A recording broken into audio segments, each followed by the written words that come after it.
Halo, perkenalkan aku Aji Pandoyo. Aku dari Staff Study Group Motion Lab.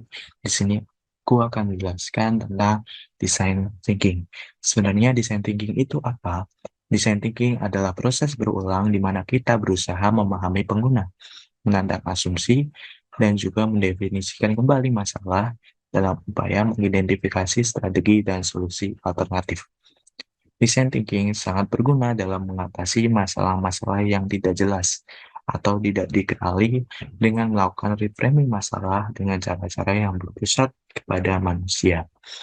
Design thinking ini adalah salah satu framework yang biasa digunakan oleh UI UX designer. Framework yang lainnya adalah seperti Double Diamond, Lean UX, Agile UX, Hook, dan masih banyak lagi. Design thinking ini memiliki beberapa tahapan, di antaranya empathize, define, ideate, prototyping, dan juga test. Oke, kita bahas satu persatu. Yang pertama adalah empathize. Tahap pertama dari proses design thinking adalah untuk mendapatkan pemahaman empatik tentang masalah yang coba untuk diselesaikan. Pada tahap ini, dilakukan pengamatan dan juga empati dengan orang-orang untuk memahami pengalaman dan motivasi mereka, sehingga memperoleh pemahaman yang lebih jelas tentang masalah yang akan diselesaikan. Kemudian, untuk tahap yang kedua adalah tahap define. Di tahap inilah kita akan menganalisis pengamatan untuk menentukan masalah inti yang telah diidentifikasi. Kita harus berusaha mengidentifikasi masalah sebagai pernyataan masalah dengan cara yang berpusat pada manusia. Sebagai contohnya, alih-alih mengidentifikasi masalah sebagai keinginan atau kebutuhan perusahaan, seperti kita perlu meningkatkan pangsa pasar produk makanan di antara remaja perempuan sebesar 5%. Nah, itu adalah cara yang kurang tepat. Beginilah kira-kira cara yang lebih baik untuk mendefinisikan masalah. Gadis remaja perlu makan makanan bergizi agar dapat berkembang dan menjadi sehat. Dan tahap ini akan membantu para desainer dalam sebuah tim untuk mengumpulkan ide-ide hebat untuk membangun fitur yang akan memungkinkan mereka untuk menyelesaikan masalah. Kemudian tahap selanjutnya adalah ideate. Pada proses ideate, desainer siap untuk menghasilkan ide. Penting untuk mendapatkan sebanyak mungkin ide atau solusi masalah. Ada ada banyak teknik ideation seperti brainstorm, brainwright, worst possible idea, dan scramble. Sesi brainstorm and worst possible idea biasanya digunakan untuk merangsang pemikiran bebas dan untuk memperluas ruang masalah. Kemudian tahap selanjutnya adalah prototyping. Di tahap ini, tim desain akan menghasilkan sejumlah versi produk atau fitur spesifik yang ditemukan dalam produk sehingga mereka dapat menyelidiki solusi masalah yang dihasilkan pada tahap-tahap sebelumnya. Kemudian untuk tahap yang terakhir adalah tes. Di tahap ini, desainer akan menguji produk lengkap secara ketat menggunakan solusi terbaik yang diidentifikasi selama prototyping. Ini adalah tahap akhir dari design thinking, tetapi dalam proses berulang, hasil yang dihasilkan selama fase testing ini sering digunakan untuk mendefinisikan kembali satu atau dua lebih masalah.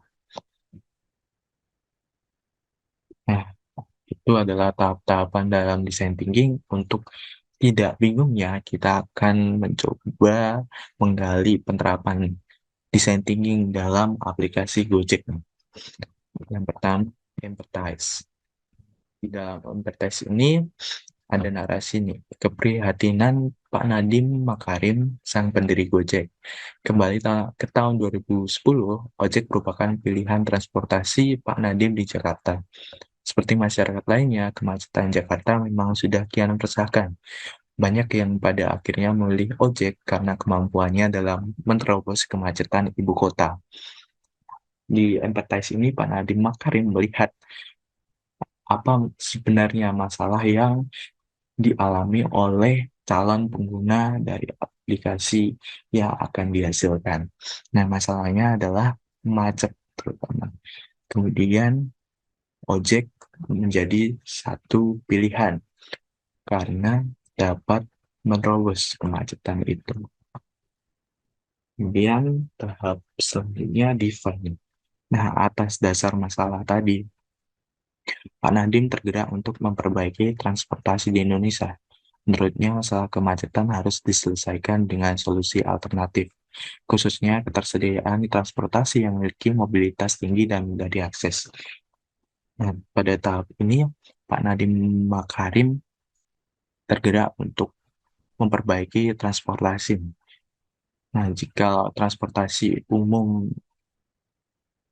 itu kebanyakan belum dapat dijangkau oleh layak ramai. Misalnya nih, kayak Transjakarta. Transjakarta tidak bisa dipesan secara online. Kita sebagai pengguna Transjakarta harus datang langsung ke halte Transjakarta dan itu Pak pasti berdesak-desakan.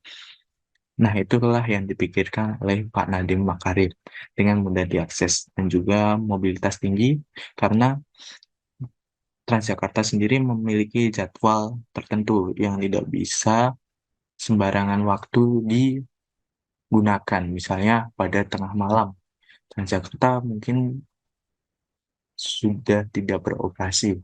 Sedangkan kita sebagai calon pengguna itu harus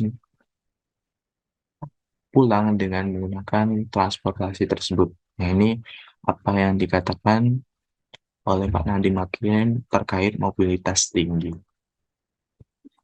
Kemudian untuk ideatnya, kebiasaannya menggunakan jasa ojek pun membuatnya melihat potensi layanan transportasi itu untuk mendukung aktivitas masyarakat Jakarta. Gojek tak hanya memberikan kemudahan bagi para penumpang untuk mendapatkan akses ke layanan transportasi dengan mudah, tapi juga membantu para tukang ojek akan kepastian penghasilan. Nah, ini ide dari Pak Makarim ini sangatlah bagus karena tidak hanya melihat dari sisi penumpangnya saja, tetapi juga memikirkan dari sisi tukang ojeknya.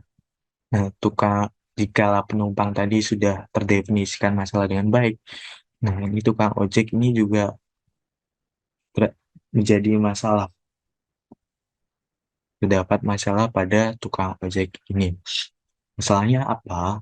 Masalahnya tukang ojek itu jika kita lihat pendapatannya itu tidak stabil, bahkan tak jarang satu hari tidak mendapatkan hasil apapun, sepersen rupiah pun.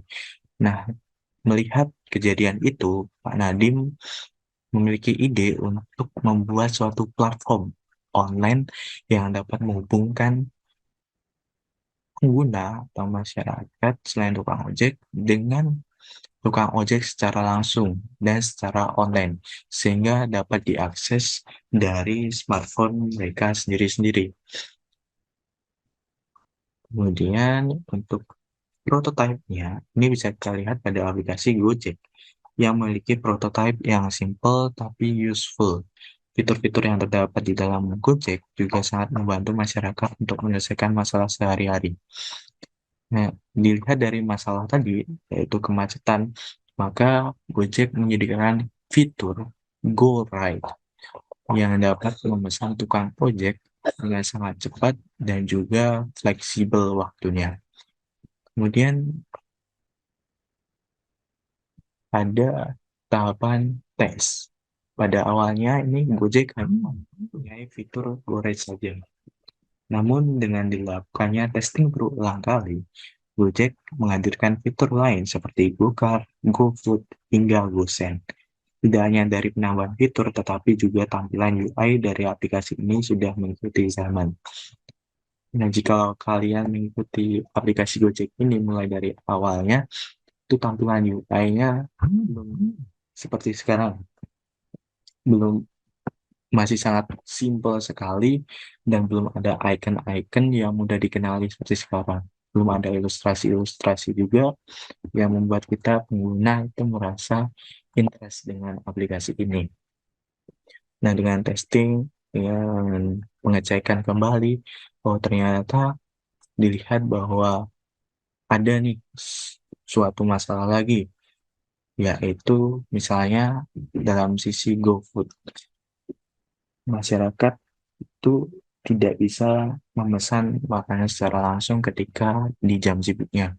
Nah, mereka tinggal melihat HP mereka, klik, klik, klik, pesan, dan nantinya akan diantar oleh pihak Gojeknya. Nah, ini salah satu fungsi testing ya, melihat kembali apakah masalah masyarakat itu sudah terselesaikan semua atau belum. Ini adalah salah satu contoh ya Bang, yang bagus dari tahapan design thinking itu pada aplikasi Gojek. Mungkin untuk materi design thinking cukup sampai di sini. Jika kalian masih merasa kebingungan dan ada yang mau ditanyakan, silahkan berkomentar di kolom komentar. Oke, terima kasih. Semoga materi ini bermanfaat dan juga membuat pemahaman kalian semakin baik. Thank you.